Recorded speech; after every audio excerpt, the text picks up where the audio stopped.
છે। હું શાળા નંબર 42 સંત શ્રી રોહિદાસ વિદ્યાલય ધોરણ 1 માં અભ્યાસ કરું છું।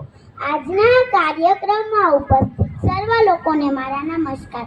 આજના પાવન પ્રસંગે હું ભારતની બેટી સ્વરા, રાષ્ટ્રની એકતા, રાષ્ટ્ર ભાવના અને રાષ્ટ્ર વિકાસ ઉપર મારા વિચારો રજૂ કરું છું, જે તમે શાંતિથી સાંભળશો તેવી મારી નમ્ર વિનંતી।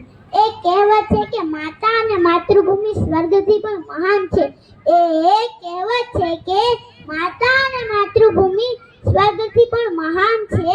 એ માતૃભૂમિની આઝાદી અને રક્ષણ માટે આપણા દેશના અસંખ્ય વીર પુત્રોએ બલિદાનો આપ્યા છે। असंख्य वीर पुत्रों ने बलिदानों आप्या छे। तुम मुझे खून दो मैं तुम्हें आजादी दूंगा, तुम मुझे खून दो मैं तुम्हें आजादी दूंगा जेवी राष्ट्र भावनाना जनक नेताजी सुभाषचंद्र बोसने मारा नमस्कार छे, मारा नमस्कार छे। જ્યારે લોહી પરસેવો બનીને વહે છે ને ત્યારે નવું સર્જન થાય છે। જ્યારે લોહી પરસેવો બનીને વહે છે ને ત્યારે નવું સર્જન થાય છે। ભારતની આઝાદી માટે આપણા વીર ક્રાંતિકારીએ હસતા હસતા પોતાનું લોહી વહાવી નવા ભારતનો પાયો નાખ્યો હતો।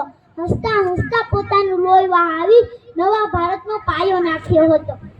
મને યાદ આવે છે 1857 નો પહેલો સ્વાતંત્ર્ય સંગ્રામ, જેમાં અંગ્રેજોના શાસનના પાયા હચમચી ગયા હતા, પરંતુ આઝાદીની લડત હજુ ચાલુ હતી। જેમાં ચંદ્રશેખર આઝાદ, ભગતસિંહ જેવા ક્રાંતિકારીઓના બલિદાન સાથે ભારતની વીરાંગનાઓ ઝલકારીબાઈ હોય કે રાણી ચેન્નમ્મા બધાએ ભેગા મળીને માતૃભૂમિ માટે લડત લડી હતી। આ લડત છે ગાંધીજીના અહિંસા આંદોલન સુધી ચાલી હતી। આ લડત છે ગાંધીજીના અહિંસા આંદોલન સુધી ચાલી હતી, જેમાં સરદાર પટેલ, લોકમાન્ય તિલક જેવા મહાનુભાવો સાથે મળી ભારતને આઝાદી અપાવી હતી। હા, 15મી ઓગસ્ટ 1947 નો દિવસ ખૂબ જ પવિત્ર હતો। હા, 15મી ઓગસ્ટ 1947 નો દિવસ ખૂબ જ પવિત્ર હતો, કારણ કે આપણી માતૃભૂમિ ગુલામીમાંથી મુક્ત થઈ હતી। પણ કામ અધૂરું હતું, કારણ કે આઝાદ થયા પછી દેશના વિકાસ, એકતા અને અખંડિતતા જેવા પ્રશ્નો ઊભા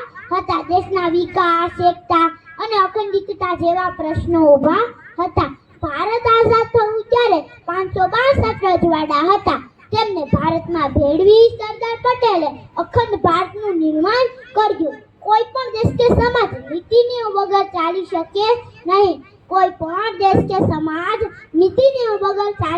નહીં। એવું અઘરું કામ ડોક્ટર બાબા સાહેબ આંબેડકરે બંધારણ બનાવીને પૂરું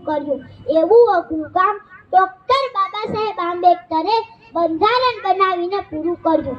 જે આવડી મોટી લોકશાહી અને એકતા પૂરી પાડવાનું ઉત્તમ ઉદાહરણ છે। છતાં પણ હજી આપણે ધર્મ, જાતિના નામે લોકોમાં ભેદ કરીએ છીએ। દેશના વિકાસ માટે જરૂરી છે શિક્ષણ, પણ શિક્ષણમાં આપણે હજુ ઘણું બધું કરવાનું બાકી છે। સમાજના દરેક સ્થળે શિક્ષણ પહોંચે તેવા પ્રયાસો કરવા જરૂરી છે। હા, અત્યારે ભારત આર્થિક વિકાસ થકી મહાસત્તા બનવા તરફ જઈ રહ્યું છે, છતાં પણ ગરીબી, બેરોજગારી, અંધશ્રદ્ધા, ગુનાખોરી જેવા દૂષણો પડકારરૂપ બન્યા છે, જેમાં આપણે સૌએ સાથે મળીને કામ કરવું પડશે, તો જ સાચો વિકાસ થશે। खुद ही को कर बुलंद इतना कि हर तकदीर से पहले खुदा खुद बंदे से पूछे कि बोल तेरी रजा क्या है। जय हिंद, जय भारत। आभार कृतिबेन।